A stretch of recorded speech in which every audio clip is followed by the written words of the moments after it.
अस्सलाम वालेकुम रहमतुल्लाह। अब्दुल साहब, आपको समझ आ जाती है? हैं? कमाल करती है। ये हमारे उर्दू क्लास के शागिर्द हैं ना, इस वक्त उर्दू क्लास के सबसे पॉपुलर शागिर्द ये हैं, बड़ा बच्चा कहलाते हैं ये। इमरान भी आया हुआ है। इमरान, हाँ ठीक है ठीक है।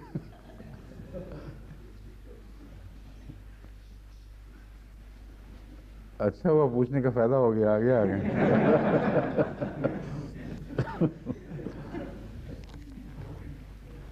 अब एयर पे चले गए हैं। आजकल कुछ एक चर्च का कोई प्रोग्राम आ रहा था, तो दूसरी कंपनी ने ज़्यादा वक्त ले लिया ज़बरदस्ती। तो फिर बाद में जब प्रोटेस्ट किया तो फिर पता लगा कि ये वीडियो सेट का कसूर नहीं था, बल्कि एक और कंपनी ने वक्त पे छोड़ा नहीं, उनको पता ही नहीं लगा। आज तो खुदा के फज़ल से वक्त पे चला गया है। अभी यही आयत चल रही है पहली, दोबारा इसी से शुरू करते हैं। आऊज़ु बिल्लाहि मिनश शैतानिर रजीम, बिस्मिल्लाहिर रहमानिर रहीम। व इन खिफ्तुम अल्ला तुक़सितू फिल यतामा फन्किहू मा ताब लकुम मिन निसाए मसना व सुलासा व रुबा फ़इन खिफ्तुम अल्ला तादिलू फ़वाहिदतन औ मा मलकत ऐमानुकुम ज़ालिका अदना अल्ला तऊलू। इसका तर्जुमा पहले हो चुका है। Bunun mealini daha önce beyan etmiş bulunuyoruz. Ve bu arada ben şunu da söylediydim. Buhari'nin rivayetinin sonundaki kelimelerden anlaşılıyor ki Araplarda ruba'dan sonra beşer altışar onun kaydı yoktur. Ancak Filistin'den bir referans geldi. Bunun tam tersi bir şey beyan edilmiştir. Fakat ben dikkat ettim. Aslında o ikinci bir yoldur. Bunun aksi değildir. Onlar derler ki Tefsirül Kunar arasında siz Mesna ve Sulasa ve Ruba'daki sonradaki sayılar hakkında sordunuz. Bu sayılar Arapçada fual ve faula, maf'ala vezninde olur. Mesela Uhad mevhada, Sela Sulasa maslasa, Ruba ve marba ve sonra böyle giderler bunlar. Humasa ve mahmasa, Sudasa ve mastasa. O zannediyor ki Araplarda da bu vardır. Fakat şazdır bunlar. Fakat onun bir örneğini vermiştir. O da bunun Kur'an-ı Kerim'in beyanatında gibi beyan etmiyor. Başka bir şekilde beyan ediyor. Kur'an-ı Kerim'de yalnız Masna ve Sulasa ve Ruba denmiştir ve bunlar derler ki Cal kavmu o hada ve muhada. Tam ikinci bir konuşma tarzıdır. O hada ve muhada teker geldiler insanlar. Ve zahabu humasa ve mahmasa ve beşer olarak geri döndüler. Burada ne örnekler verdiyse ikişer, üçerin örnekleri değil, Kur'an-ı Kerim'in beyanat tarzı başkadır. Onun için humasa ve mahmasa ya sizi ben koymayacağım, ben geri asıl günlük dersime geri geliyorum. Hz. Mesih Mevd Aleyhisselatü Vesselam'ın bazı izahatlar vardı. Her ne dediyse bu tefsirle, bu ayetle alakalı olarak bundan bazı örnekler size veriyordum. Bu ayetlere edilen itirazların cevapları, özellikle Hristiyanların saldırılarına nazaran. İkincisi genel itirazlar ki bazı Müslümanlar itiraz ederler Ayrıca bazı değişik itirazlar da vardı. Sonra Ariyalar tarafından da itirazlar yapılmıştır. Hz. Mesih Maud Aleyhisselatü Vesselam onlara cevap vermiştir. Bunu söyledikten sonra ben şimdi tekrar sizi tekrar Doğu bilimcilere götüreceğim ve Doğu bilimcilerin dilinde onlar bilgilidirler ve referansını verdiğimiz yazarlara nazaran kesin bir şekilde doğruyu kabul ederler ve onların bazı referanslarını size okuyacağım. Hz. Mesih Aleyhisselatü Vesselam der ki burada muhalifler tarafından bu itiraz olur ki birden fazla kadınla evlenmekte bir zulüm vardır.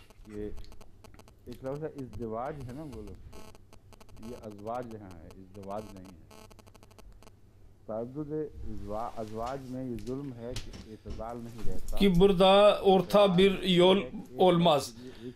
Orta yol budur ki bir erkek için bir tek kadın olsun. Genellikle insanlar soru sorarlar. Mütevazın talimat budur. Bir erkek ile birlikte bir tek kadın olsun. Ben hayret ediyorum ki onlar niye başkalarının işlerine karışırlar. Bu mesele İslamiyet'te tanınırdır ki 4'e kadar kadın yapmak caizdir. Fakat zorlama yoktur.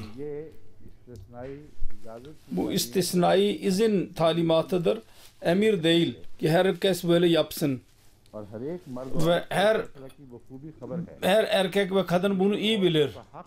O kadınların hakkıdır. Her ne zaman bir erkekle evlenmek isterlerse ilk olarak şart koştunlar ki onların kocası hiçbir durumda ikinci karı almayacak. Eğer bu şart olursa bu caizdir. Çünkü ona farz değil ikinci kadını almak. Ve bunlar kendileri için bir kadın hakkını almak istiyor. Ben ikinci kumaya ben ona tahammül edemem. Onun için baştan sen bana yazılı olarak bu hak ver. Mesih Maud Aleyhisselam diyor ki bu caizdir. Şimdi ben şimdi okuyunca ben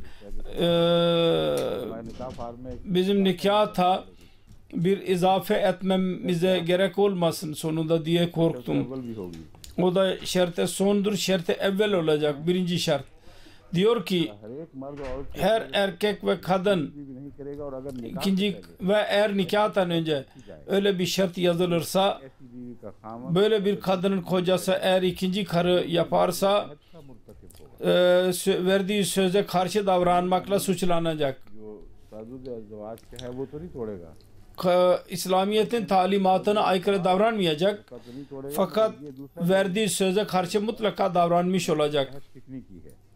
Verdiği sözü bırakmış, bozmuş olacak. Ama eğer kadın böyle bir şart yazdırmazsa ve Allah-u Teala'nın hükmüne razı olursa bu durumda başka birisinin araya girmesi caiz değil ve burada bu önemli bu Mia bibi razı kya karega kazi gibi bir deyim söz konusu olacak.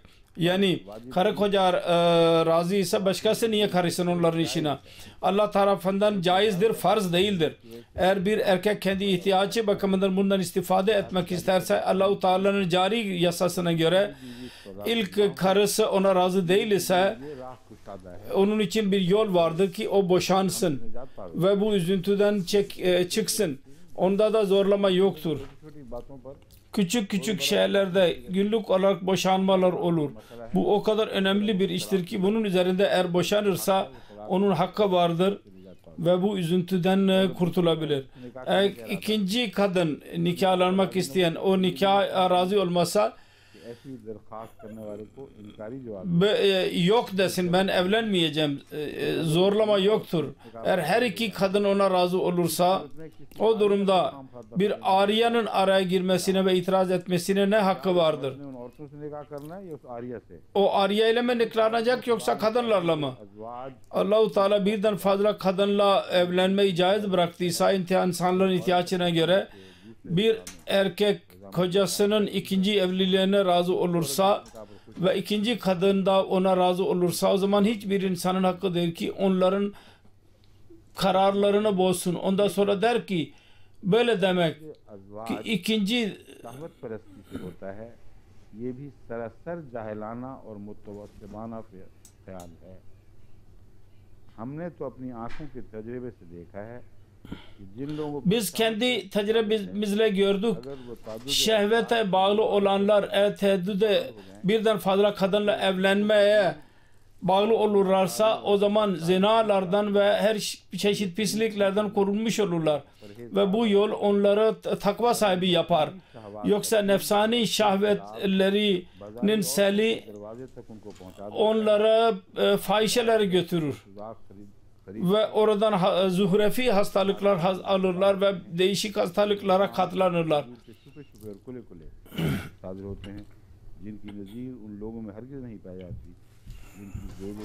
Fakat ikişer, üçer kadına sahip olanların bu gibi son hastalıklara katlanmazlar. Bu son kısım hakkında veri en fazla dil uzatmıştır ve birden fazla kadınla evlenmek iznini İslam dünyasında fahişeliğe, fuhuş yaymanın sebebi olarak men etmiştir. Bu cahilane bir saldırıdır. Hiçbir delil yoktur, alakası yoktur. Fakat beyan ettiğim gibi hiç bilmez o. Birden fazla kadınla evlenmek insanın nefsini durdurmak için bir özür değildir. Yoksa onların toplumu ve her diğer toplumda bu böyle yollar açıktır.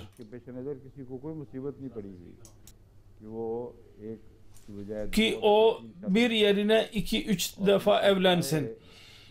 Ve onların bütün sıkıntılarına katlansın. Bu bir çeşit birçok sıkıntıyı satın almaktır.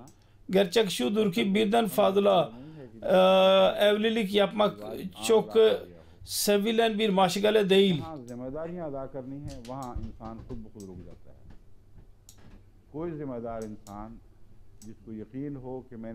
Sorumluluk yapmak isteyen birisi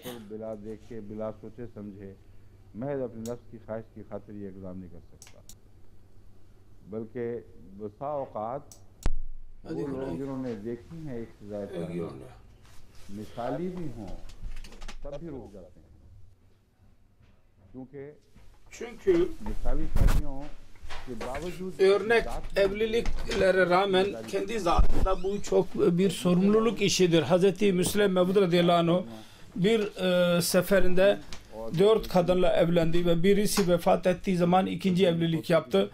İkincisi vefat edince üçüncüsü yaptı. 7 evlilik içinde 4'er kadın vardı bir zaman. Ve kendi çocukları arasından 13 tane erkek doğdu. Onlardan hiçbir tanesi de 2 tane kadınla evlenmedi.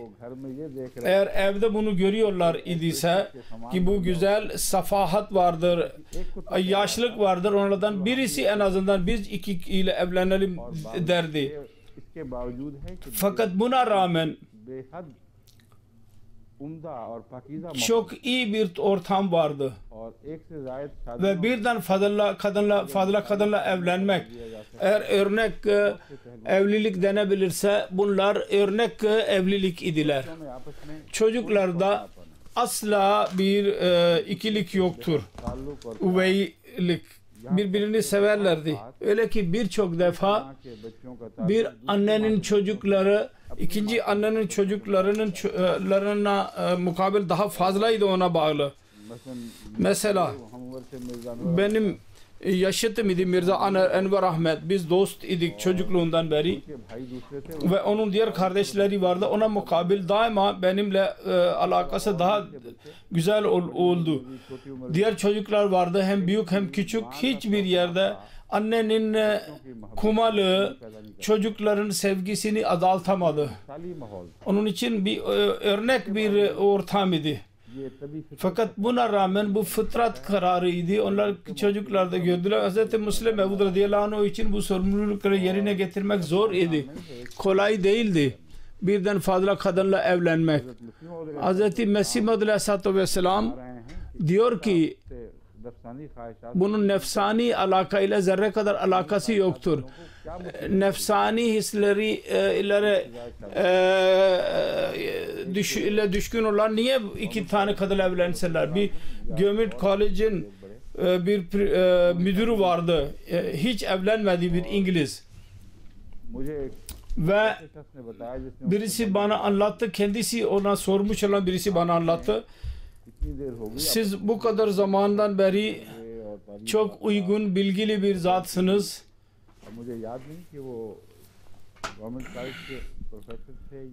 Government College'in profesörü müydü yahut başka bir görevde miydi?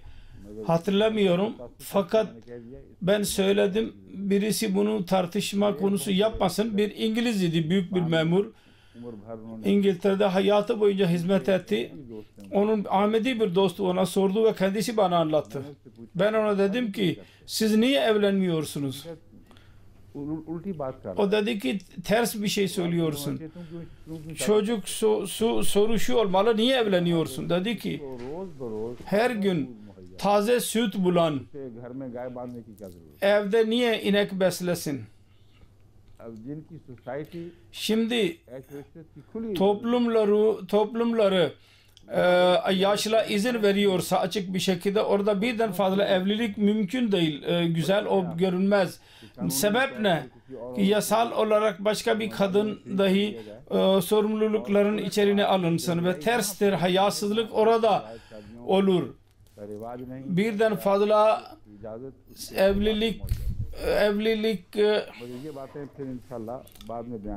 bunu daha sonra beyan edeceğim. Şimdi Ariyaların zikrini yapmıştır Mesih Muhammed Aleyhisselatü Vesselam. Onların itirazlarına cevap vereceğiz. Ondan sonra veriye geri döneceğiz. Hz. Mesih Muhammed Aleyhisselatü Vesselam der ki Ariyaların elinde bugünlerde Müslümanlar aleyhinde kötü düşünce yaratmak için birden fazla kadınla evlenmek konusu kalmıştır ellerinde. Bir tek bu mesele kalmıştır. Bunlar ahmaklıkları neticesinde, bunun hikmetinden bir haber oldukları neticesinde itiraz etmeye devam ederler. Halbuki bugünkü zaman açık bir şekilde söylüyor ve hal lisanıyla söylüyor ki gerçekten birden fazla kadınla evlenmeye gerek vardır. Kadınlar dahi bunun ihtiyacını gördüler. Herkes gördü. Kaldı ki bu ihtiyacı nasıl tamamladık biz? Ve Ariyalar bunu nasıl tamamladılar?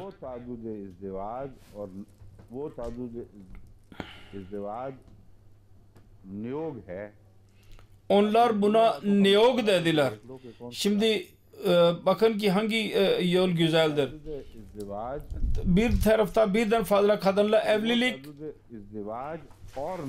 ve Hindular arasında niyog, iki şey vardır.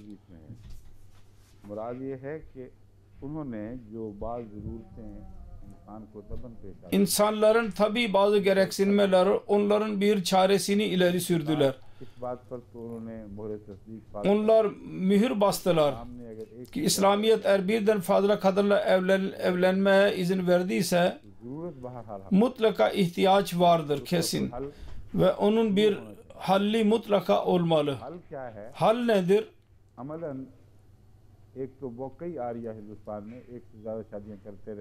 Ariyalar birden fazla kadınla daima evlendiler. İkincisi niyog meselesi vardır. Onlar bu meselenin halli olarak dinen bunu benimsediler. Din inancı olarak onu benimsemişlerdir.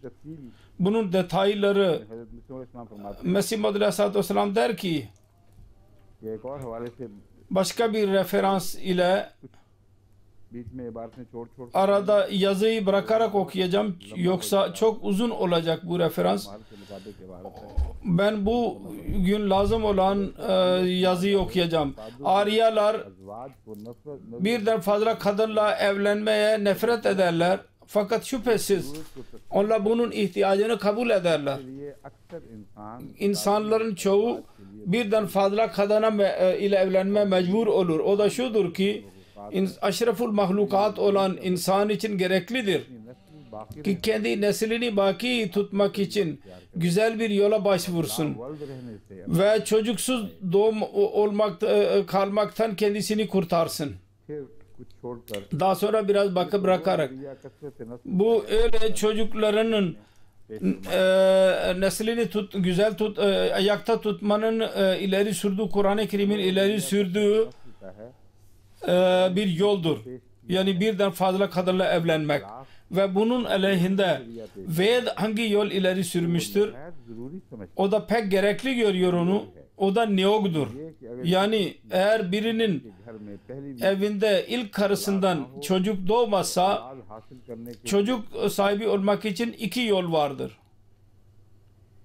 एक ये कि Birisi अपनी बीवी किसी दूसरे मर्द kendi karısı başka bir erkek ile के सामने कोई अपने लफ्जों में यूं बयान फरमाया है çirkin bir ilişki kursun. एक दिन न दो दिन Bir gün yahut iki gün değil. करीबन 14 साल तक 14 seneye kadar hep böyle yapsın. Başka bir erkekle ilişki kursun. या कम Haram, zina işlesin. गैर मर्द से औलाद Ve yabancı bir erkekten olan çocuklar की तरह निष्ठा तस्लीम हो जाए bir civcivler gibi buna isnat edilsin. Bunun kendi kocasının çocukları olarak verilsin. Yasal kocaya verilsin.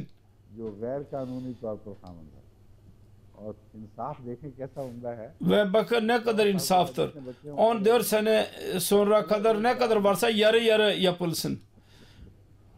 जो हज़रत सलेमान वाला वाक़या होगा Eğer bir tek fazla olursa o zaman ne olacak? Suleman Hazreti Süleyman Aleyhisselatü Vesselam'ın zamanındaki olay olacak. Onun mahkemesine iki kadın başvurdular. वो दोनों एक बच्चे की Her ikisi bir tek kadının annesi olduğunu iddia ediyorlardı. रही थी और कोई Ve फैसला नहीं hiç kadı karar veremiyordu. झगड़ा हज़रत Sonunda Hazreti Süleyman'ın mahkemesine getirildi. और हज़रत सलेमान ने Hazreti Süleyman dedi ki her iki kadın जोर और तहद्दीद kuvvetli bir şekilde onun kendi çocuğu olduğunu beyan ediyor ve sebep yok ki सच्चा और birisinin doğru olduğunu söyleyelim, ötekinin yalancı diyelim.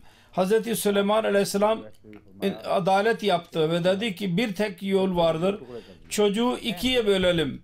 Tam ortadan. माँ को दे दो Yarısı bir anneye verin, yarısını da öbür anneye verin. Bunun üzerine asıl anne ने कहा मेरा ağladı. Hayır bu benim çocuğum değil. Ona verin. है फितरत की आवाज़ İşte bu fıtratın sesi budur.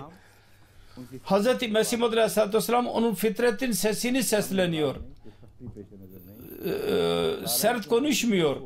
Fıtrat konuşuyor diyor.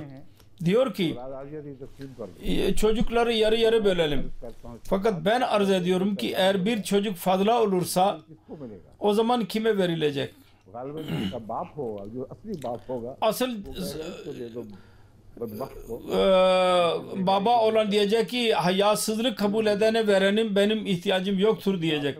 Çünkü asıl babanın उसकी हिफाजत fıtratı rahatsız olacak. मगर ये लिखने के बाद Ancak bunu yazdıktan sonra Mesih Muhammed Aleyhisselam der ki ये सब बच्चे तो उस पाक दामन के खामन yarı çocuklar o दामन के खामन को मिलेंगे namuslu kadının kocasına verilecek. साथ या Ve अपना औलाद के लिए लगाया ikincisi अब अगर से çocuk için dostluk kurmuş olan erkeğe verilecek.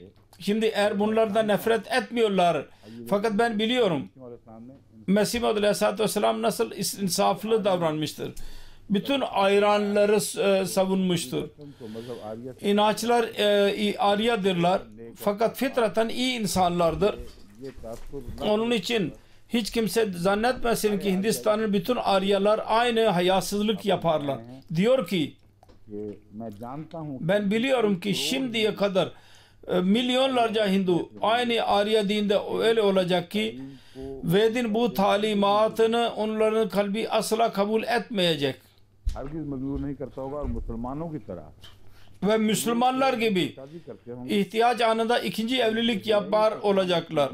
Fakat kadınlarından hayasızlık yaptırmayacaklar kadınlarına. इससे जाहिर है कि Bundan anlaşılıyor ki uysal Hinduların fıtratında ihtiyaç zamanında ikinci evlilik iyi görülmüştür. Punjab'ta görürseniz yüz binlerce Hindu öyle zengin olacak ki ikişer üçer kadına sahip olacaklar. गुरु आर्यों Fakat bu Arya बाइज्जत हिंदू इस बात ların az bir sayı dışında hiç namuslu bir Hindu bunu kabul etmeyecek ki böyle bir iş yapsın.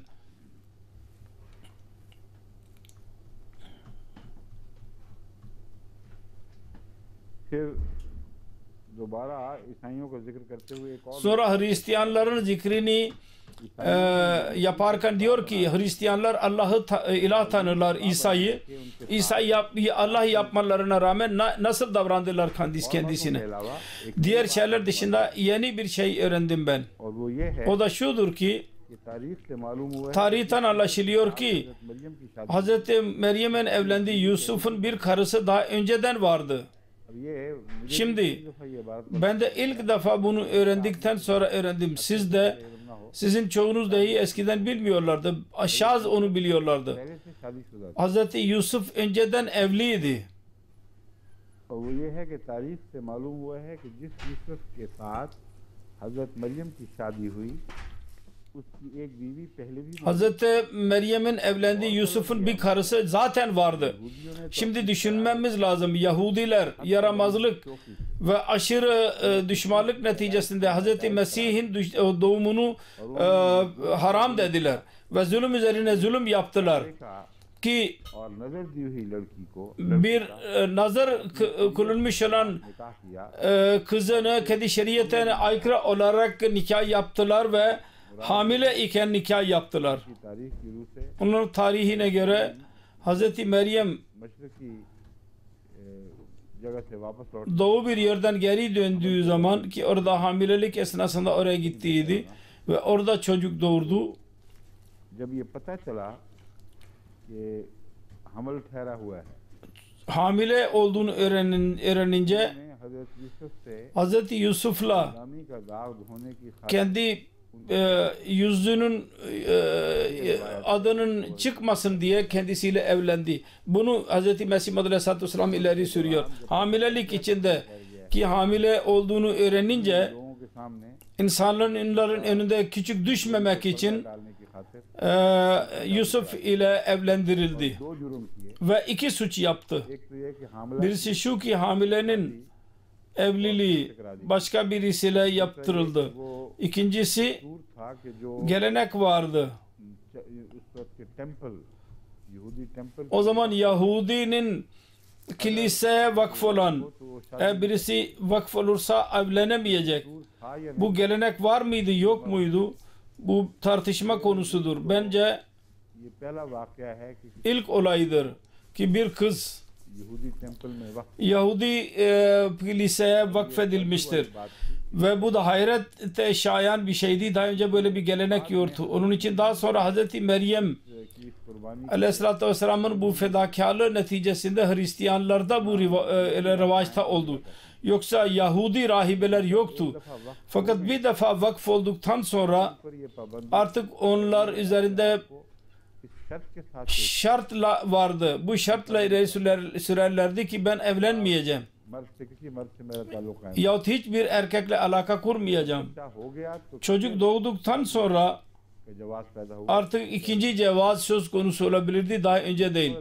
Hz. Mesih Aleyhisselatü Vesselam der ki onun tarihi bize anlatıyor ki iki şart vardı. O günün Yahudileri मजहबी रहनुमाओं ने dini liderler göz ardı ettiler एक बात पर पर्दा डाला ve bir şey gizli tutmaya çalıştılar. Hamile kadınla başka bir erkeği evlendirdiler था उनका चर्च के ve kilise verdikleri söz vardı. Onu bozmasına rağmen bir işlem yapmadılar, hatta onu gizli tutmaya çalıştılar. Budur. खिलाफ शादी के Verdikleri söze aykırı onların evliliklerini kabul ettiler. इस तरह पर उन्होंने शरीयत Böylece onlar Musa'nın şeriatini küçük düşürdüler. नहीं हमा Fakat buna rağmen हजरत हमा नहीं लिखा हुआ आमतौर पर बई हमा होता है लेकिन बई है यहाँ सिर्फ यानी इसके बावजूद हजरत मसीह की पाक पैदाइश Hz. Mesih Aleyhisselatü Vesselam'ın pak doğuşuna itiraz ettiler. Öyle itiraz ki biz dinleyemeyiz. तरफ उनके Bir tarafta onların büyükleri bunu yaparlardı. Diğer taraftan onlar Hz. Mesih Aleyhisselatü Vesselam'a dil uzattılar ve öyle çirkin bir dil uzattılar ki biz Hz. Mesih'i seven insanlar dahi onu hatta dinleyemeyiz. फिर फरमाते हैं Sonra der ki इनके मुकाबले में ईसाइयों ने Buna mukabil Hristiyanlar ne yaptılar? ईसाइयों ने Hristiyanlar Hz. Mesih Aleyhisselatü Vesselam'ın doğumunu कादी तौर पर inanç olarak Ruhul Kudüs'ün doğumunu yaptılar खुदा और खुद खुदा ही को मरियम के ve Allah-u Teala'yı doğurdular Meryem'in karnından. अजवाज को Ancak नाजायज कहकर birden fazla kadınla evlenmeyi haram sayarak aynı itirazı Hz. Meryem'in çocuklarına yaptılar. को नाजायज कहकर Taaddudi ezvac, गोया हमला कर yani birden fazla kadınla evlenmek caiz değil diyerek Hz. Meryem'in çocuklarına saldırdılar. वही एतराज इस शक्ल में हजरत मरियम की औलाद पर कर दिया। किस तरह किया Nasıl yaptılar? समझ आई है? तो इस तरह किया कि इससे पहले Şöyle ki daha önce Yusuf'un bir karısı vardı ve Hristiyanlar derler ki एक बीवी की eğer bir karı varsa birisinin ve ikinci evlilik yaparsa औलाद वल्दुल जिना के ikinci çocuklar veleduz zina olacak ve haram sayılacaklar. यही कहकर इन्होंने Ve bunu diyerek bunlar çok bedbahtla dillerini uzattılar Resulullah sallallahu aleyhi ve sellem ve eshablara. अब हजरत मसीह इस्लाम ने Şimdi Mesih Aleyhisselatü Vesselam ne letafetle bu konuyu beyan etmiştir. कि यहूद ने तो मरियम के Yahudiler बेटे पर हमला किया, Meryem'in bir tek oğluna itiraz ettiler. नाजायज Saldırdılar ve piç dediler ona. Maryam की सारी औलाद को नाजायज था। Hristiyanlar Meryem'in bütün çocuklarına haram yere koydular. एक से ज्यादा शादी एक Birden fazla bir erkek evlenemez birden fazla kadınla. O zaman Yusuf'un ilk karısı vardı ve çocukları da dahi vardı. Maryam की Böylece siz Meryem'in çocuklarına saldırmışsınız. और उनके दूसरे भाइयों की पैदाइश पर हमला किया। Ve Hz. Mesih ve onun çocuklarının doğumlarına da itiraz ettiniz, saldırdınız. Gerçekten Hristiyanlar birden fazla kadınla evlenmek meselesine itiraz ederek kendi kendilerini yaraladılar. Bir Hz. Mesih Aleyhisselatü Vesselam'ın yüce şanına inanıyoruz. Ve Allah-u Teala'nın seçmiş bir peygamberi olduğuna inanıyoruz. ईमान है Ve inanıyoruz ki कि बेदूं kendi doğumu babasız olmadan Allah-u Teala'nın kudretinin bir örneğiydi. समझते हैं कि ये वक्ती निकाह के नतीजे में ये गलत है। Bazı kimseler derler ki gelip geçici bir nikah sayesinde oldu. Bu doğru değil. Mesih Aleyhisselatü Vesselam'ın kesin fetvası vardır. Ve Kur'an-ı Kerim'in beyanat tarzından da apaçık anlaşılmaktadır. Bu doğum खास तकदीर Allah-u Teala'nın büyük kaderi neticesinde kudret yasasına uygun idi.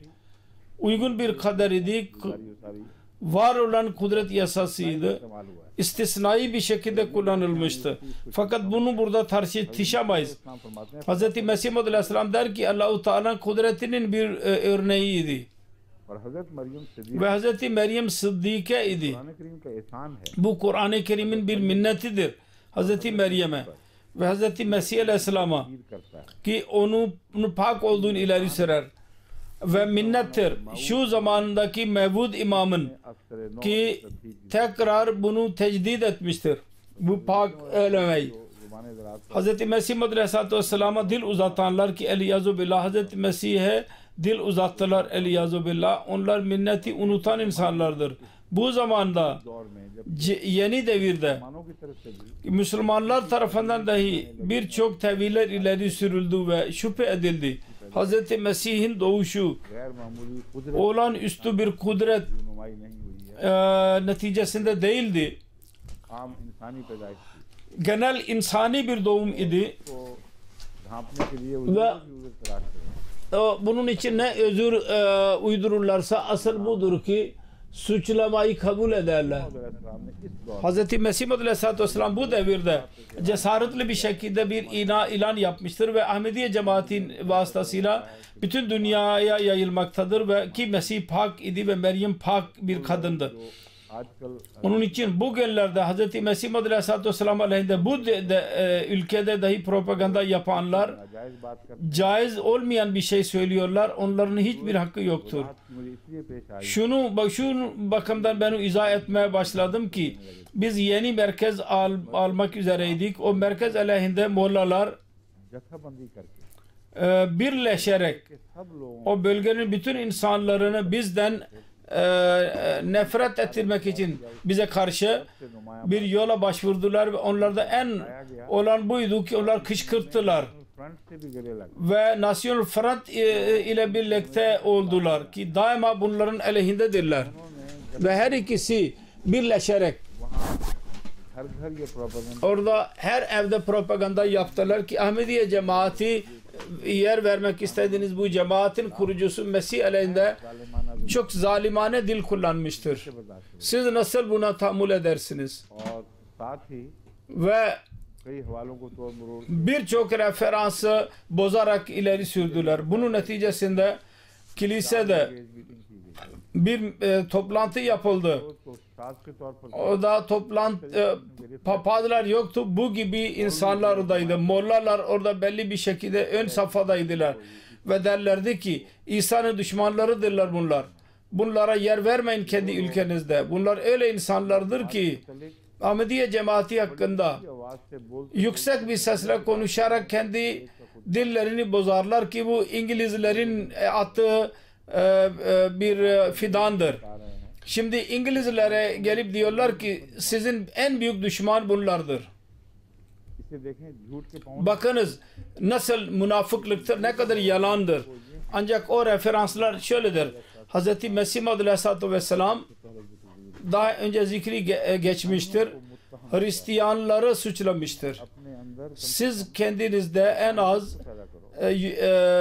teklik yaratın. Aranızda tezat vardır. Bir tarafta iki evlilik meselesine Hz. Resulullah sallallahu aleyhi ve sellem ve ashablara dil uzatıyorsunuz. Ve asla korkmuyorsunuz. Diğer taraftan Allah'ın Teala'nın oğlu dediğinizin annesi ve nineleri fahişe idiler ve doğrudur bu. Referans vardır orada sizin kitabınıza göre. Şimdi bunun üzerine böyle bir konuşma tarzını gizleyerek demek, şöyle demek ki Mesih Aleyhisselatü Vesselam'ın yanında fahişenin çocuklarıdır demek. Yahut Mesih Aleyhisselatü Vesselam'ın katında Davud birden fazla kadınla evlendiydi, Süleyman birden fazla kadınla evlendiydi ve Mesih kendi neslinden, onun için el-İyazu billah haram bir çocuğun nesliydi demek tamamen yalandır ve bir aldatmacadır. Sert bir şekilde. Hz. Mesih Aleyhisselatü Vesselam diyor ki caiz idi. Ve sizin suçladığınızı suçlamalar yanlıştır.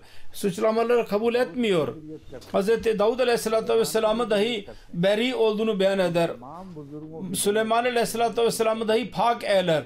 Kitab-ı Mukaddes'te bunun zikredilen bütün insanların pak olduğunu ileri sürer. Fakat Kitab-ı Mukaddes'in yazarlarına diyor ki siz Allah-u Teala'nın sözlerini ileri sürmediniz. Kendi nefsani sözlerinizi araya soktunuz. Ve bunu Allah-u Teala'nın kelamı kabul ederek bunun neticelerine bakın. Ne gibi neticeler doğuracak. Eğer aynen Allah-u Teala'nın kelamı ise bunda bir insan asla tahrif etmediyse o zaman sizin Mesihiniz Allah-u Teala'nın oğlunun şekli bu olur. Ondan sonra Kur'an-ı Kerim ile alakalı olarak pak olduğunu beyan eder. Fakat onların hepsini bu herifler bırakırlar. Der ki bu Yesu'dur.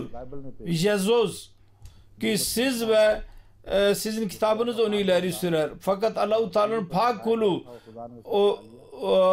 ve çağırmaya gelmiş Allah-u Teala kurtardı. Kur'an'a bakın, o da pak idi, annesi de pak idi. Hiçbir suçlama Kur'an-ı Kerim kendi atarlarına aleyhine ileri sürmemiştir. Asıl detay budur. Bunlar nasıl bahane uydurarak Ahmediye cemaati aleyhinde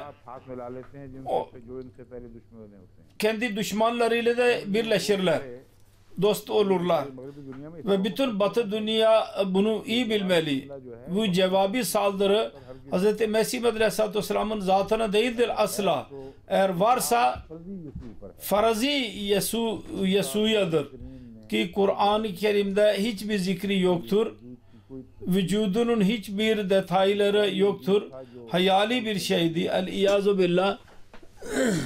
hakiki Mesih ko Kur'an ne pesh gerçek Mesih Kur'an'ın ileri sürdüğü Hz. Mesih Aleyhisselatü Vesselam onun pak olduğunu ileri sürmüştür. Onu methetmiştir. Ve ilk delil, en büyük delil şudur ki kendisinin Mesih-i Sani, ikinci Mesih olduğunu beyan etmiştir. Ve bu öyle yaramaz insanlardır ki o zaman yine saldırırlar. इनके मुंह चिरे हुए Bunlar elleri gevşektir. हर Ağızları. एक बात इस मौके पर कही कि दूसरी Birisi şimdi söylediler, başka zamanda yine tam tersi söylediler. Her nerede sövmez fırsatı ellerine geçerse asla vazgeçmezler. Derler ki bakın Mesih hakkında böyle dedi. Onun nineleri fahişeydi. Mesih oldu. Şimdi söyleyen ne oldu? Bakın söverler. ये बेगैरत लोग Halbuki bunlar hayasız insanlardır. Bilmezler ki Mesih Aleyhisselatü Vesselam'ın cevabı saldırısı asıl Mesih'e değil, farazi Mesih'edir ki Allah-u Teala'nın oğlu olduğuna inanırlar. İkincisi Kitab-ı Mukaddes dedikleri kitab ile referans vererek. Üçüncüsü kendisinin pak olduğunu beyan etmiştir ki atalarında da hiçbir pislik yoktu. मसीह बने Ve bunun Mesihli olduğunu ileri sürmüştür. Yesuy'un Mesihli değil. गालियां देते हैं Bunların sövdükleri Yesih. इनके नजदीक वो यीशु वही है Ve bunların yanında bu Yesu aynı Yesu'dur. Şimdi ikinci soru daha vardır. हजरत मसीह मौद अलैहिस्सलाम Eğer Hz. Mesih Aleyhisselatü Vesselam के मसीह नहीं है onun Mesihli değil ise यीशु को तुम मान रहे हो sizin inandığınız Yesu उसका मसीह है तो ऐसा होगा ki onun Mesihli ise böyle olacak, o kendisi de gelecek diyorsunuz. कल को तुम्हारे Bugün yarın sizce mutlaka gelmesi gerekir. तो फिर भी मसीह है जरूरी नहीं Mesil यकमा हो जाए her mümaselete aynı olsun, bu gerekli değil. Fakat o kendisi gelecek diyorsunuz. Böyle olacak, böyle olacak. O zaman sizin durumunuz ne olacaktır? Onun için guys व गज़ब की वजह से इनकार है inkar कोई हकीकत नहीं होती bir düşmanlık neticesinde, जालिम öfke neticesinde मारते हैं olursa onun bir değeri olmaz. Bunlar kendilerini yaralarlar. उनके मौक़िफ़ Bu zalimler. फिर समझ आ जाएगी क्योंकि किसी दलील में कोई Onların aslı hiçbir delili kuvvetli değil. Netice varsa kendi düşünceleri aleyhinde bir netice çıkar. Onu iyi bilmemiz lazım.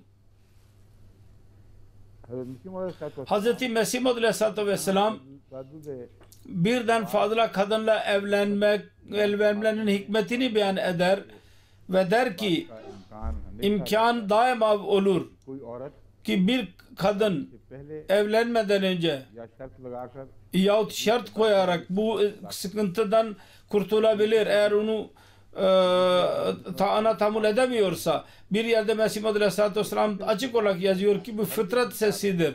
Hiç inkar edemeyiz ki bir kadın bazen hiç tahammül edemez ki bir kuma gelsin üzerine.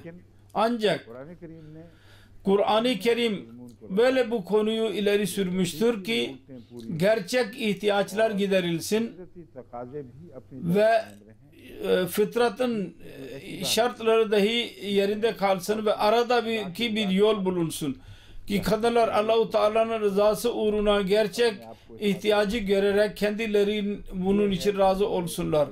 İşte tazide izdivacın felsefesi budur. Mesih Aleyhisselatü Vesselam'ın ileri sürdüğü bu ayet ile alakalı olarak.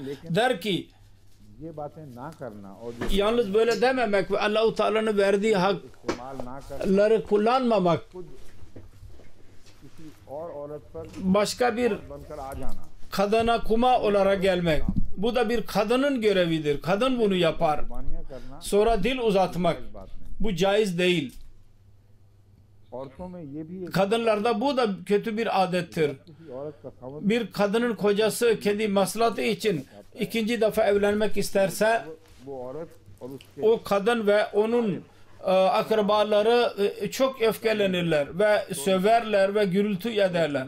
खुदा को नाहक सताते हैं Ve Allah-u Teala'nın kulunu rahatsız ederler. अकारिब Yersiz olarak böyle kadın ve onun akrabaları dahi pis insanlardır. Çünkü Allah Celle Şanuhu kendi büyük hikmetine göre ना मसाले हैं ki orada yüzlerce maslahat vardır. इजाजत दे Erkeklere izin vermiştir. Onlar bir ihtiyaç ya maslahat zamanında 4'e kadar evlenebilirler. Sonra her kim Allah ve onun Resulüne göre o evlenirse ona niye kötü diyelim? औरतें और Böyle kadınlar ve öyle अकारिब bu akrabalar और उसके रसूल के Allah ve onun Resulü'nün emrine karşı dururlar. दूध और शैतान Çok merdud ve şeytanın evlatlarıdır. Çünkü Allahu Teala'nın Resulü'nün emrinden çıkarlar ve Allahu Teala ile kavga etmek isterler. बदजात बीवी हो Eğer böyle bir pis bir kadın varsa bir evin içinde ona ceza vermek için ikinci nikah mutlaka yapsın. माया वैसे उसको मसलहत और ना हो तो ये भी एक मसला Başka bir maslahat olmasa bu da bir maslahattır. Eğer kadın है उसके हुक्मों को Allah ve onun emirlerine göre isyan ederse ve terbiyesizlik yaparsa ve İslamiyet'e itiraz ediyorsa evde, onun en güzel yol budur ki başka bir maslahat olsun olmasın böyle bir kadının kocası mutlaka ikinci evlilik yapsın. Şimdi ne kadar vardır bilemiyoruz. अल्लाह रहम फरमाए Allah merhamet eylesin.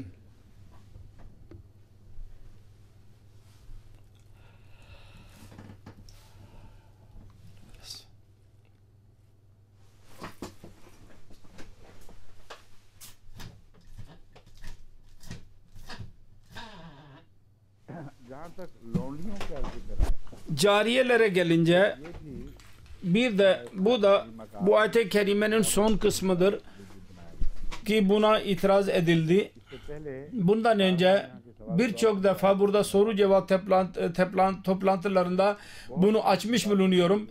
Öyle birçok konu vardır. जमाने के रिवाजात O zamanın gelenekleriyle alakalıydı. रिवाजात को Eğer o gelenekler terk edilirse एक एक पार्टी का काम नहीं है कि तरफ bir taifenin görevi değil. भी तरक न करे İkincisi onu terk etmedikçe मुमकिन नहीं है bu mümkün değil ki o gelenek yok edilsin. Onun için Kur'an-ı Kerim कि कोई तजवीज़ कर ही नहीं öyle asla bir yol ileri süremezdi ki bunun neticesinde इंसाफ के नाम पर ना insaf adına insafsızlık yapılsın. इंसाफ अमर वाक़या ये है कि Gerçek şudur ki o devirde savaş esirleri, कौम के अफराद और zafere ulaşan kadınların ve तस्लीम कर दिए askerleri arasında köle olarak dağıtılırdı. War camps नहीं थे Var kampları yoktu o zaman ve İslamiyet'in düşmanları जो अपने रिवाज के ताबे kendi geleneğe uygun idi. Müslümanlarla aynı बगैर निकाह बगैर davranırlardı aynı şekilde. Hiç evlenmeden onlarla ilişki kurarlardı. Eğer İslamiyet'te Allah-u Teala bunun haram olduğunu ileri sürseydi Müslümanlara çok büyük bir zulüm olurdu. Bir tarafta Müslüman kadınlarla böyle davranılmakta olurdu ve kafirlerin, düşmanlarının namusları korunmuş olurdu ki onların namusları zaten şüphe içindeydi. Çünkü öyle ülkede zaten pislik vardı. इसलिए पुराने की Onun için Kur'an-ı Kerim'de bir izin verdi ki gelecek zamanlarda işe yarayabilirdi. बैनुल अक़वामी Ve uluslararası anlaşmalarda bunu göz önünde bulundurmak mümkündü. Çok güzel bir yol açık bırakıldı. Fakat bununla birlikte öyle talimat ileri sürdü ki bunun neticesinde Müslümanın evinde olan kadının hakları औरत के मुकाबले पर जो जंगी मुसलमान bir Müslüman kadının olarak başkasının evine giden kadından daha fazlaydı. बदले का कानून भी Yani नजर रखा öz kanunu dahi Allah-u Teala göz önünde bulundurdu ki जिसने एक बद रवैया अख्तियार किया है o ikinci kavme, düşman kavme ceza verilsin. और इंसाफ के Ve insafın temel şartları yine kurban edilmemiştir. Toplumun güzelliğini İslam yaratmıştı. कायम रखने के लिए Onu ayakta tutmak için başka yollara başvurdu. गुलामों और लौंडियों के मुताबिक Köleler hakkında ve cariyeler hakkında करीम ने दी Kur'an-ı Kerim'in ileri sürdüğü talimatın gözü önünde bulundurarak के जरिया ये bu emri करार देना bir ayyaşlık yolu yapmak demek cahilane bir sözdür. O günün Hristiyan ve Yahudi dünya, hatta bütün dünya kendi savaş esirlerine karşı aynı davranırdı, hatta daha da beter. अज़वाजी ताल्लुकात में यही Erkek दूसरे तमाम मामलों karı koca ilişkisinde aynı durum ve diğer bütün durumlarda çok çirkin alaka. Bütün onlarda yasak demiştir Allah. को जिसके जो किसी की बल्कियत ve bir kadın birisinin eline geçerse savaş esiri olarak को ये हक दिया ona bu hak verdi ki eğer onun karnından bir çocuk doğarsa kendisi serbesttir बीवी का दर्जा पाएगी ve karı derecesine ulaşacak. फजल में पहले की Öyle korunmak hangi dinde yapılmıştır? इस्लाम Hz. Mesih Aleyhisselatü Vesselam bunun zikrini yaparken diyor ki bu güzeldir हमारे जमाने में ki bizim zamanımızda मुकाबल पर İslamiyet'e mukabil kafir olarak isimlendirenler ज्यादती का तरीक छोड़ दिया bu aşırılık yolunu bıraktılar.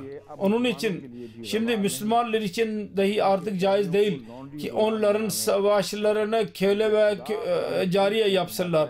Çünkü Kur'an-ı Kerim'de Allah-u Teala der ki siz savaşan insanlara mukabil yalnız पहले उन्होंने सब onların size yaptığı kadar aşırı davranabilirsiniz. जो सनद Onlar size ne kadar zulüm yaptıysa siz de aynı şekilde onlara karşılık verebilirsiniz. कोई ऐसी तावील नहीं फरमा रहा है Öyle bir delil ileri sürmüyor ki मुताबिक kendi isteğine göre Kur'an-ı Kerim'in konusunu başka bir yere götürsün. Quran करीम में जो Diyor ki Kur'an-ı Kerim'de bu उसूल पे daimi usul ileri sürmüştür. Üstün ऐसी ज्यादती ki düşman ne kadar size nasıl bir aşırılık yaparsa siz de caizdir ki aynı şekilde siz ona karşılık verin.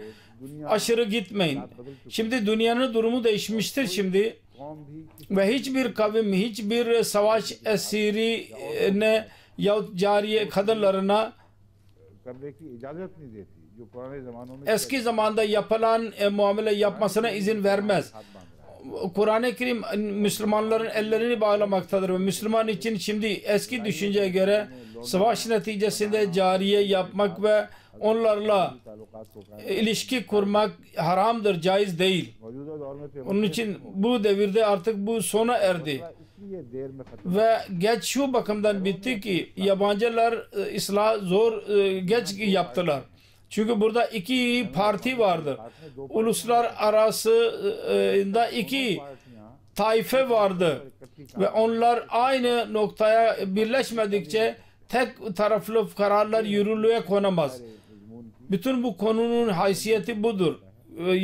Cariyeler meselesine gelince ve tek taraflı faisellerin मुसलमान असूल öyle musalleme bir kaidesidir असूल की एक तरफा फैसले दम ki tek taraflı मामलात में इनकी kararlar savaşta yürüyemez और वो मुल्क जो आपस में एक दूसरे ve birbirlerine savaşan ülkeler yahut savaşabilmeleri ihtimal halinde olan ülkeler otururlar.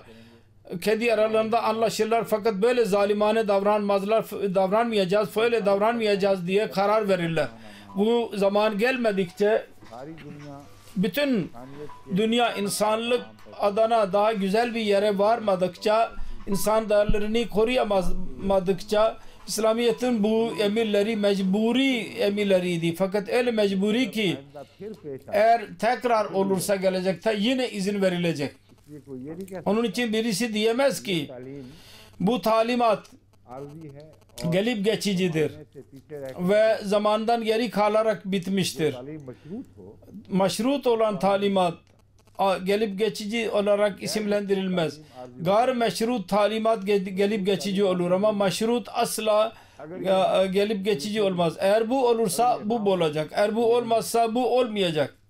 इसी तरह इस्तेदलाल से Bu delil tarzından Mesih Aleyhisselatü Vesselam के मुतल्लिक cihad hakkında रोशनी डाली है और फरमाया है cihadı konusunu aydınlatmıştır.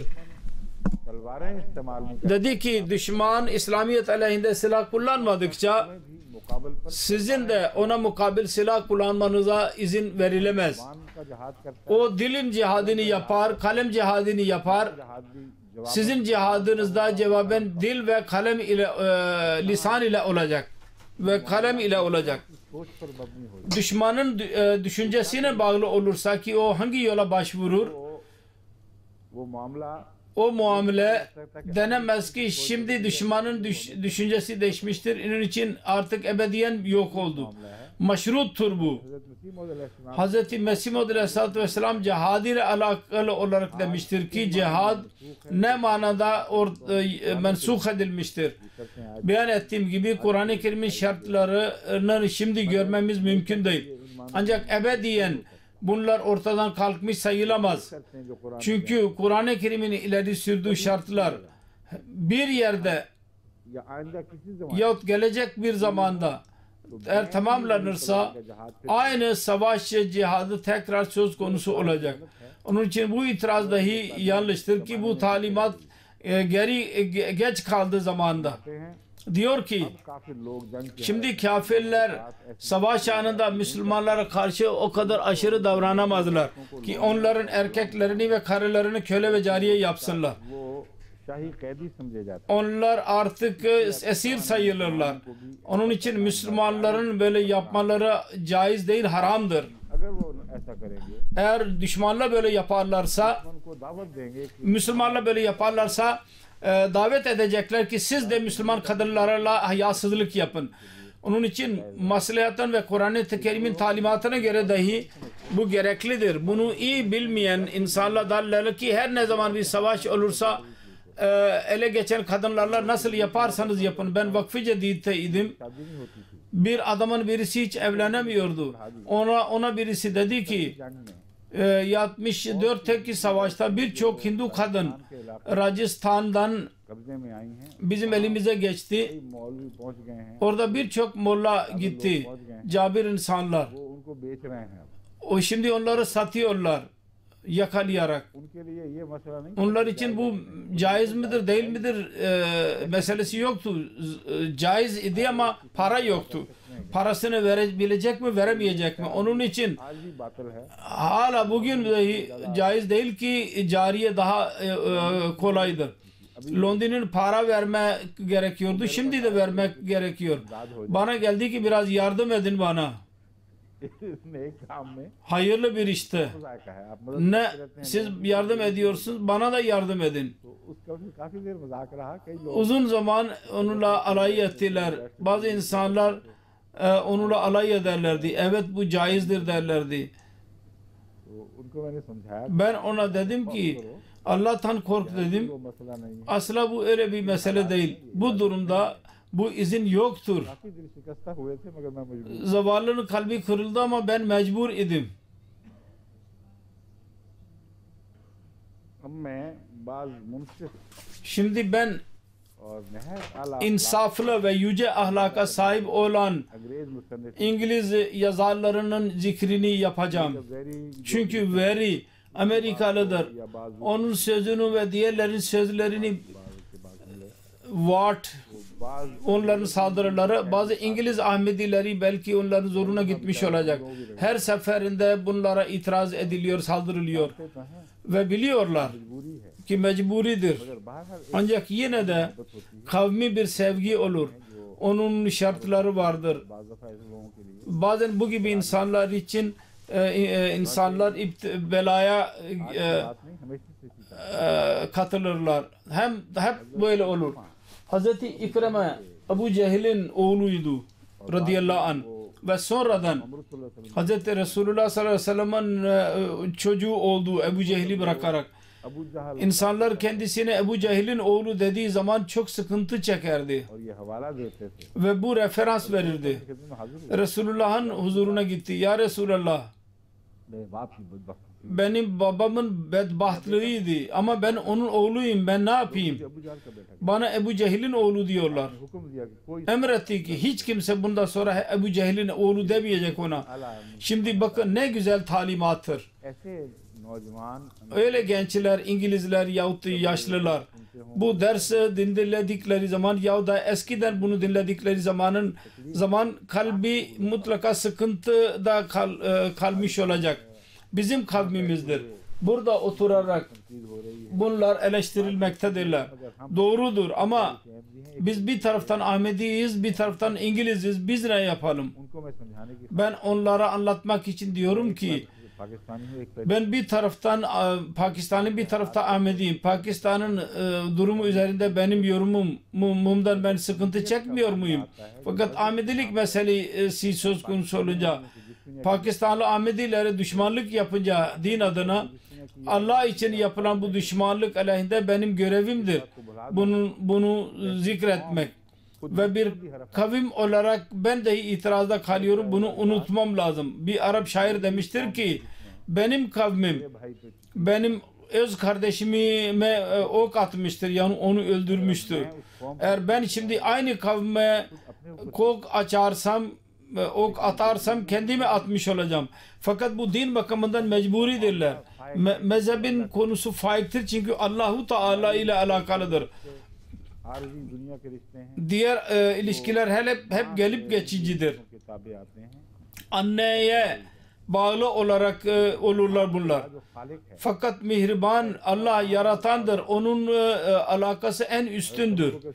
Hz. Ebu Bakır Siddik radıyallahu anh'ın örneği sizin gözlerinizin önündedir. अभी मुसलमान नहीं Onun oğlu da Müslüman olmamıştı. ने कहा है कि ज़ोहरा फख्र से बता Sonra bir defa dedi ki अपने अब्बा को मुखातब करके kendi babana işaret ederek filan zamanda छुपा हुआ था ben bir taşın arkasındaydım. Ben sizi öldürebilirdim. Ama ben böyle yapmadım. अपनी तरफ से वो एहसान बता रहा था İhsan minnetini söylüyor. मैं होता Dedi ki ben olsaydım seni mutlaka öldürürdüm. के मामले में मेरे Allah-u Teala'nın katında hiçbir akrabalık üstün değil. Onun için mecburidir. किस्म का कौम Asla kavmi bir taassub sebep olmaz. Biz bunu söylediğimiz zaman. लेकिन साथ ही मैंने सोचा Ancak bununla birlikte ben söyledim. Öyle referanslar dahi verilsin ki bunlar arasında uysal insanlar Hz. Resulullah'ı savunmak için ne derler? Ki bir tevazun söz konusu olsun.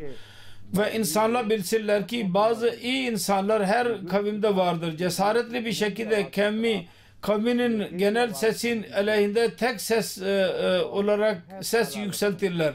Ve en güzel şekilde Hz. Resulullah sallallahu aleyhi ve sellem ve kendi temizliğine methettiler. बाबुल में से ऐसे हैं कि दिल Öyleler vardır ki के आदमी हाथ क्यों eğer yaşıyor olsaydı insan onun elini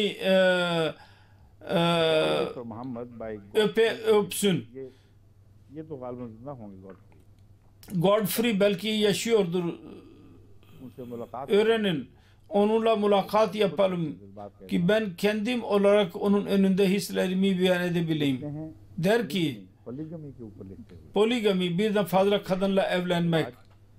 because Muhammad following the example of the legislator of the oldest ceremonial religion west of the Euphrates and as well and as all Christians maintain of the world, Moses allowed his people, the descendants, as they say, and probably with truth, of Ishmael, the son of the father of the faithful, a plurality of wives. आजकल जो रिवाज है उसमें फिक्रों को छोटा किया जाता है Bugünlerde küçük cümleler kullanılır ki büyük cümleler sevilmez.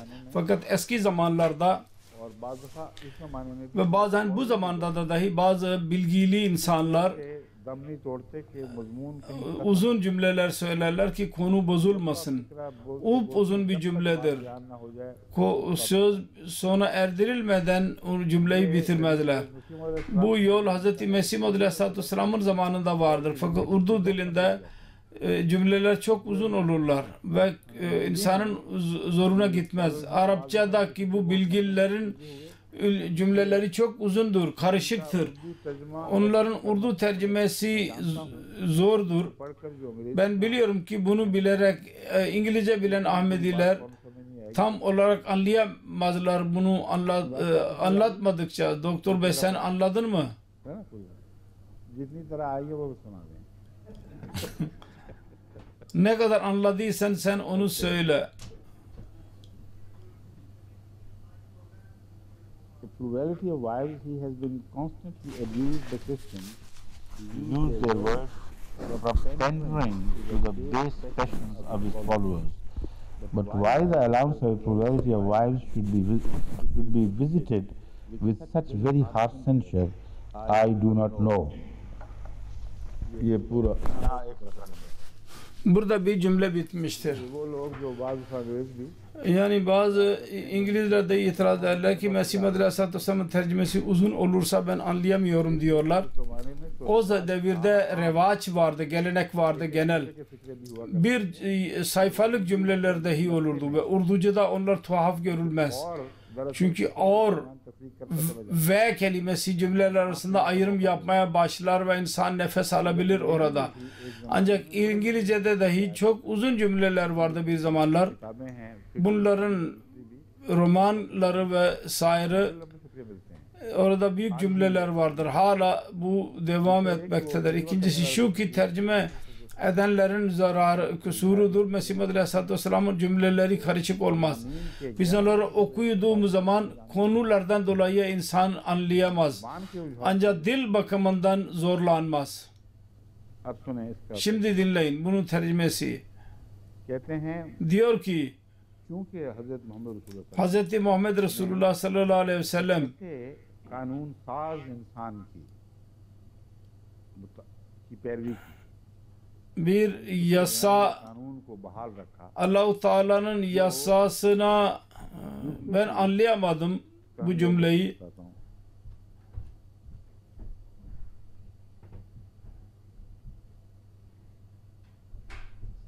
of the oldest ceremonial religion west of the Euphrates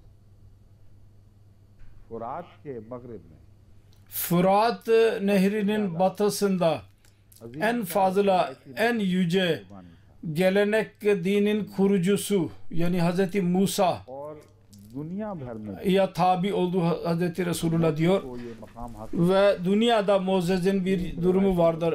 Geleneksel bir dinin kurucusu oldu. इसकी Eski bir dinin.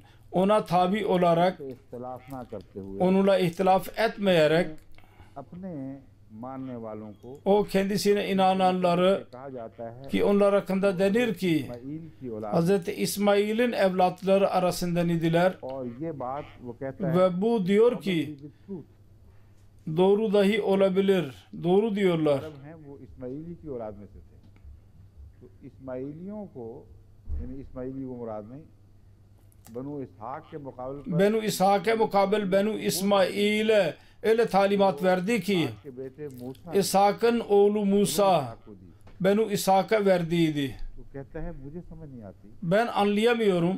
उस पर ताज्जुब की क्या Bunun üzerinde hayret edilecek ne var? Ben anlayamıyorum ki o kadar terbiyesizlik गंदा जहनी ve o kadar kötü sövme nereden çıktı? जो लिखता है वो ये बताता है Yazdığı kelimeleri tekrar söylüyorum. Ben konuyu anlattım. Bunun tercümesi böyledir. अपने और से Dinleyin. the son of the father of the faithful a plurality of wives ये कॉमा है he has been constantly abused by Christians वो मुसलसल ईसाइयों के Hristiyanlar हमलों का निशाना durmadan saldırdılar. to the base sections of his followers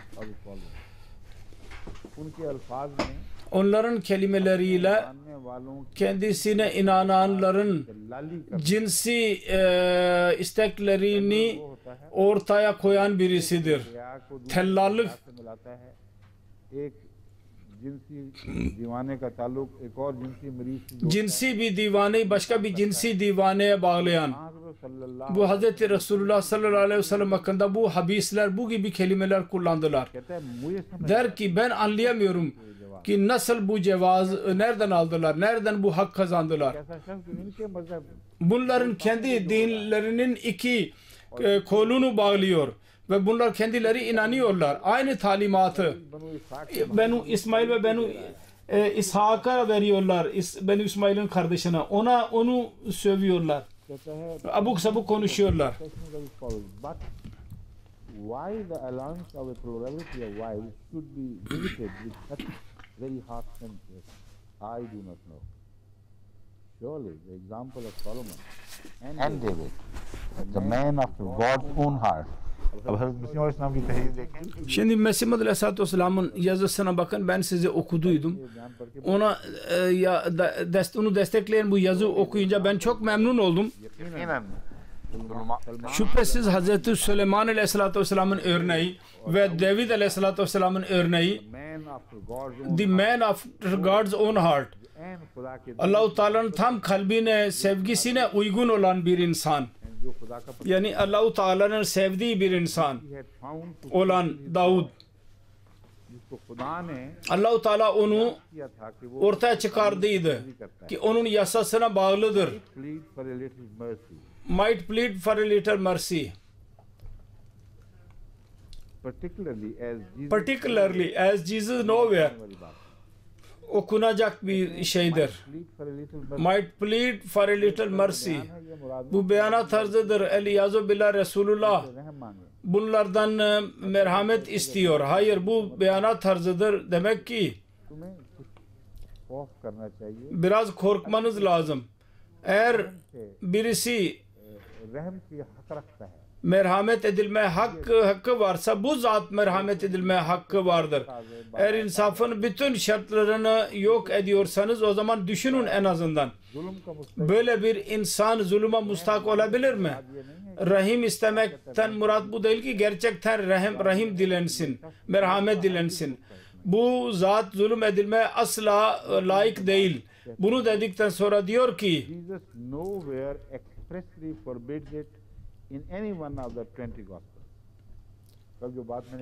dün ben söylemiştim, onun hakkında bir şehadet buldum.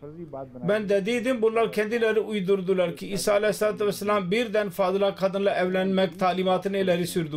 Diyor ki 20 Gospel'de bir tek ayet yoktur ki onun hakkında biz diyelim ki kesin olarak burada Hz. Mesih Aleyhisselatü Vesselam bir tek kadınla evlenmeyi sınırlandırmıştır ve birden fazla kadınla evlenmeyi haram kılmıştır. Apology for Muhammad by Godfrey Higgins. Apology adına yapıyor fakat Resulullah'ın apolojisi yoktur. Bu beyanat tarzıdır. Onun için ona itiraz edemeyiz. Apology yani özür. Sonra der ki Apology for Muhammad Godfrey Higgins 85 sayfa 86 sayfa. İlk 85 sayfaydı. Bizim research grup onu size gönderdiler. Maşallah güzel yaptı, çalıştılar. Mesaj gönderdik ve hemen cevap geldi. Our wives his followers, though guarded with many very strict regulations, may afford to the Christian priests a momentary triumph, yet there are some other of his precepts which may induce the cool inquirer after truth to doubt, or perhaps to deny altogether the charge of pandering to their base passions. Diyor ki ilk olarak siz düşünün. İzin verilen izin o kadar büyük şartlar vardır. Onun hakkında yaşlık kelimesini kullanılamaz. Ona insanın nefsinin köleliği ismi verilemez asla. Tam alakası yoktur o şartlarla. Siz bu izini okursanız onunla alakası olmadığını görürsünüz. Fakat bunun dışında o peygamberin diğer talimatı dahi vardır. Onun hayatı, onun yaşayış tarzına bakın. O pis insanların yaşayış tarzı mıdır? Adaletli davranın. Ve Resulullah sallallahu aleyhi ve sellem'in talimatı Resulullah'ın talimatı diyorlar. Fakat murad Allah-u Teala'nın indirdiği talimat. Resulullah'ın talimatı olarak kabul ediyorsunuz onu. Onun diğer talimatına da bakın. Her ikisi birdenbire olabilir mi aynı anda? Yaş birisi bu böyle bir talimat ileri sürsün. Onun karakteri böyle olsun. Kendi kavmini böyle bir hayata davet etmiş olsun. Tatlı dille, soğuk bir kalp ile bunu yapan, bunu da düşünün.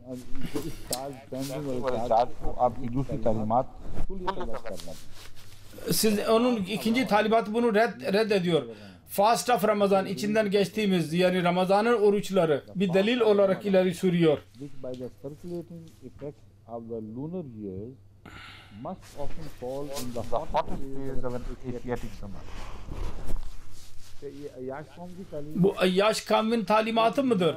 Bir ay oruç tutun. ममालिक में भी Öyle ülkelerde dahi औकात ki genellikle orada o kadar sıcak olur ki कि इंसान बर्दाश्त नहीं कर सकता insan tahammül edemez ona. उत्पादों को Soğuğa karşı, sessizliğe karşı, susuzluğa karşı. to taste a morsel of food or even a single drop of water to quench their parching thirst from morning to evening for 30 days together.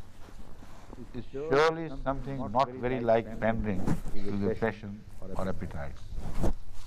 ये तालीम से Talimat diyor ki कोई दूर का भी ताल्लुक नहीं रखता insanın bir ay oruç iken hiç su içmeye ve yeme izin olmuyor sıcak havada.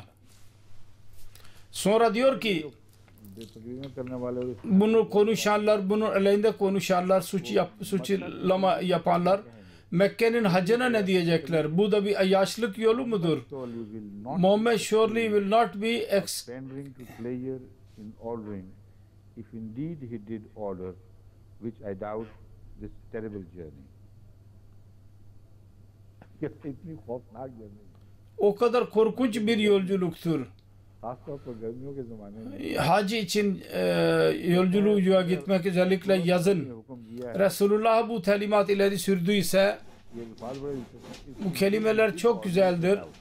This terrible journey Murad ये है कि ये मोहम्मद रसूलुल्लाह के ज़माने Resulullah sallallahu aleyhi ve sellem'in dimağını methetmektedirler. Zaten o dimağının dimağından çıkmış olmayacak. Allah-u Teala'nın emridir. Öyle deme, emir vermek ki bütün dünyanın insanlar bu eve gelsinler ve sıkıntı geçerek gelsinler ve sıkıntılarla geri gitsinler. रसूलुल्लाह के दिमाग Ve Resulullah sallallahu aleyhi ve sellem'in dimağının icadı değil.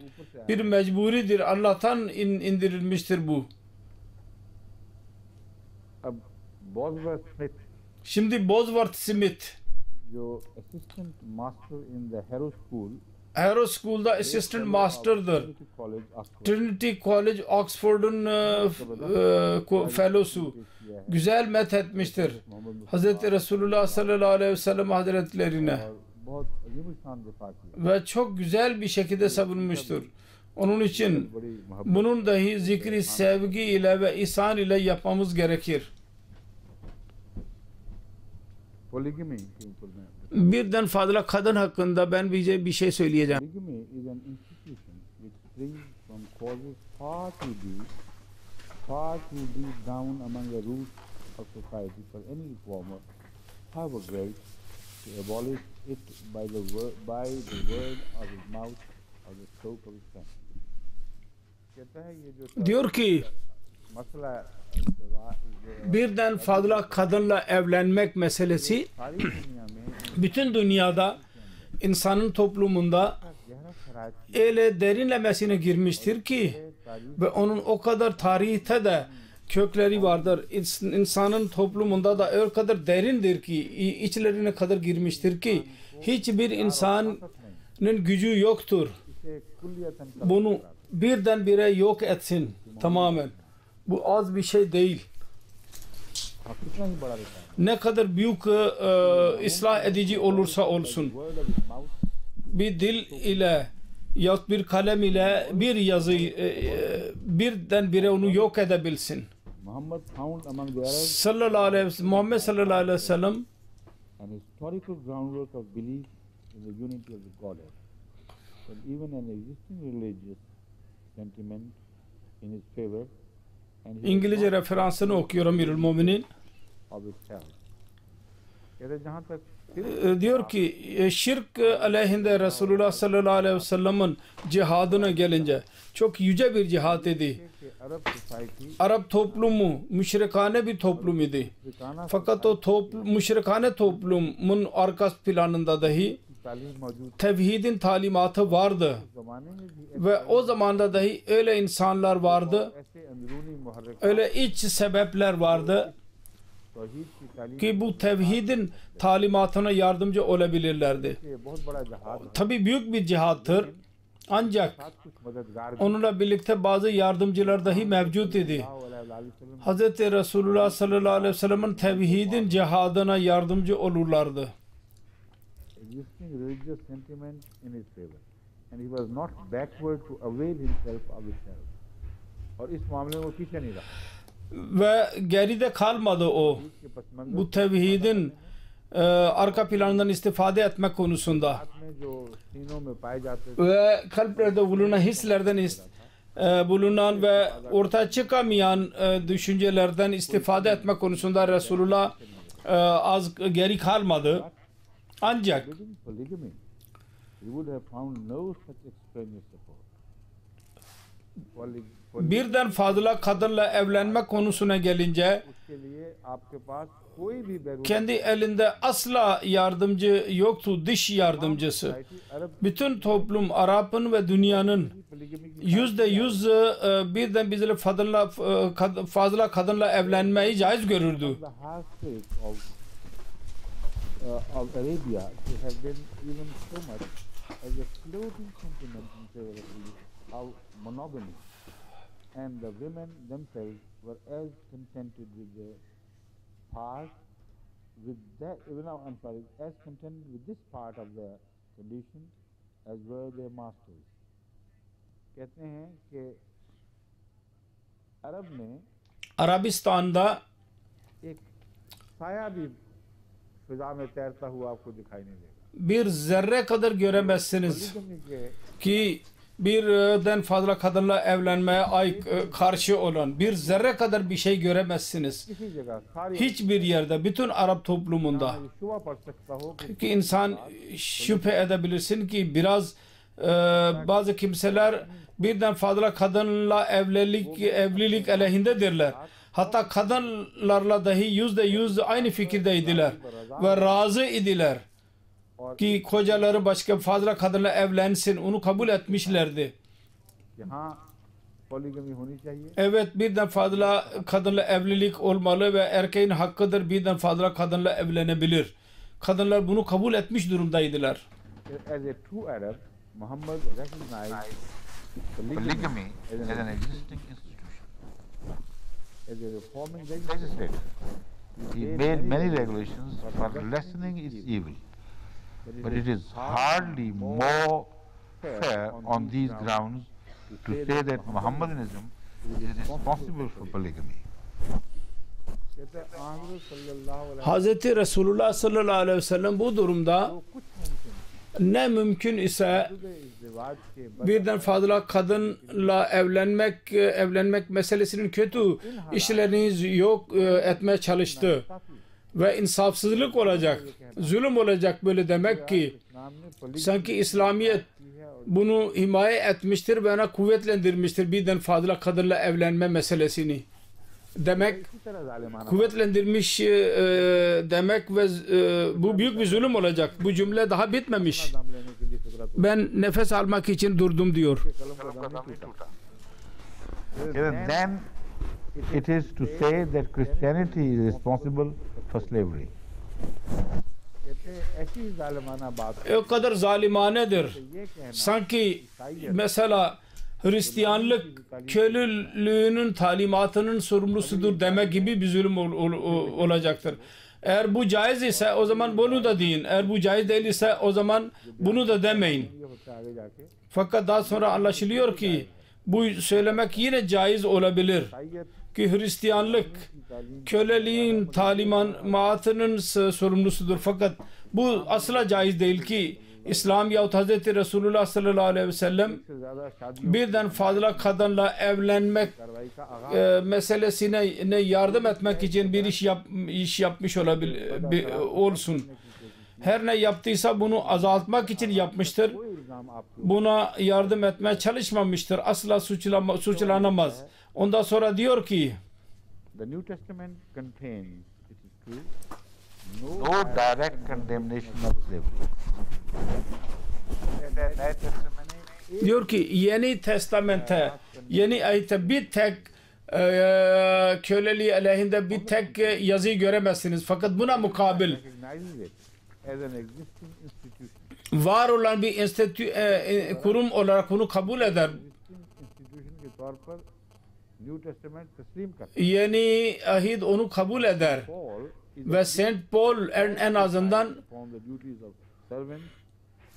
whom, by the way, he calls by the downright name of slaves. Fikra abhi khatam nahi hua, magar murad ye hai. Cümle daha bitmemiştir. Saint Paul diyor At least en azından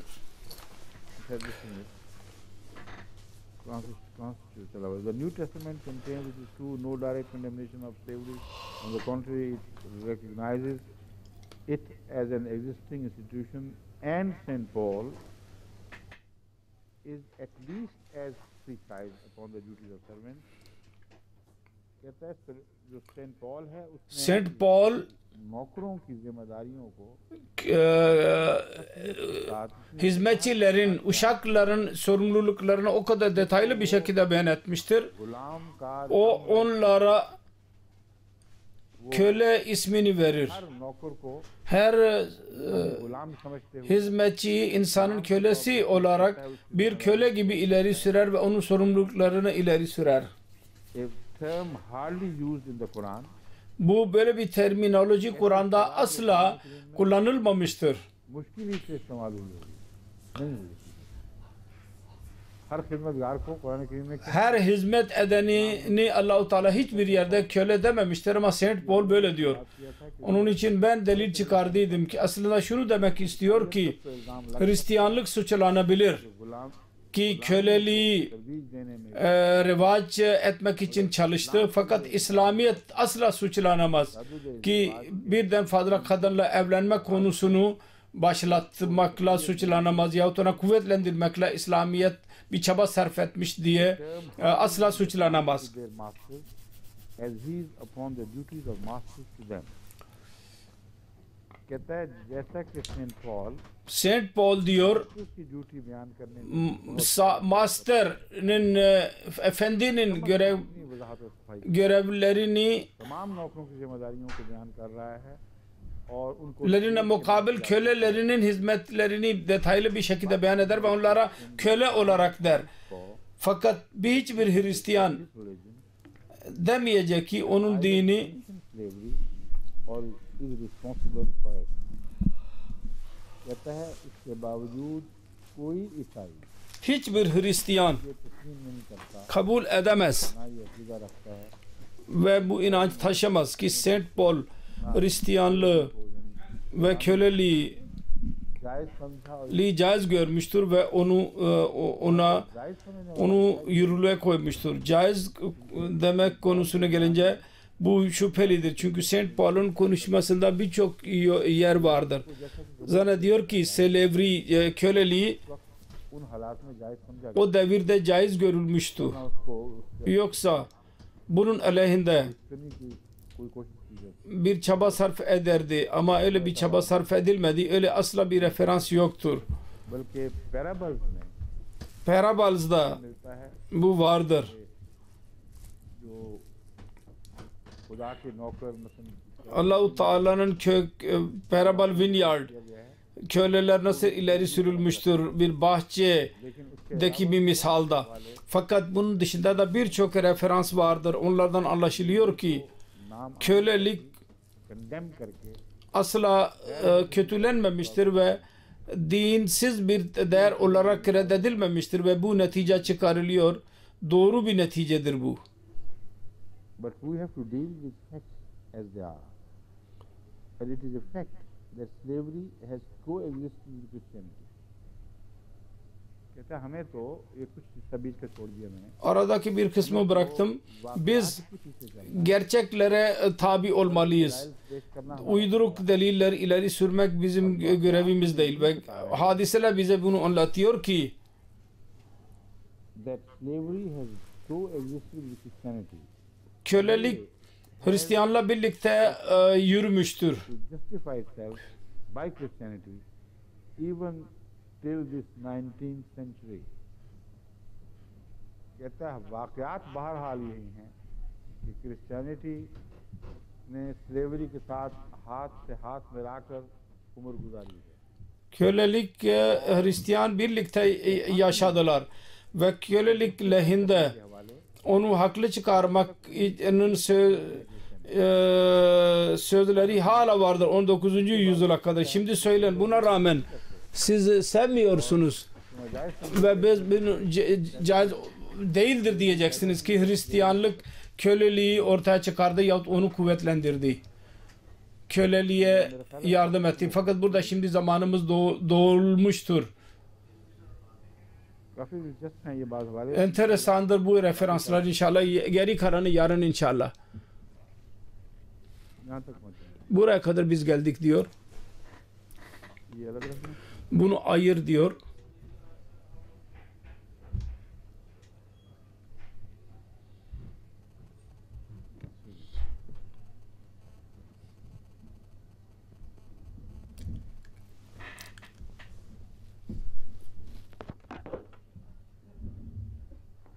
Selamun aleyküm ve rahmetullahi ve berekatuhu.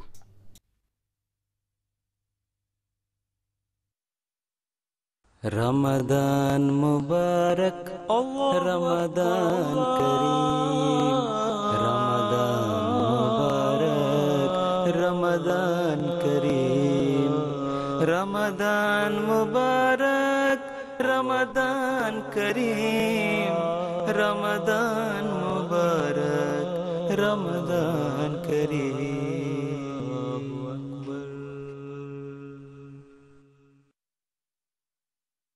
Coming up next here on MTA is another edition of MTA Variety.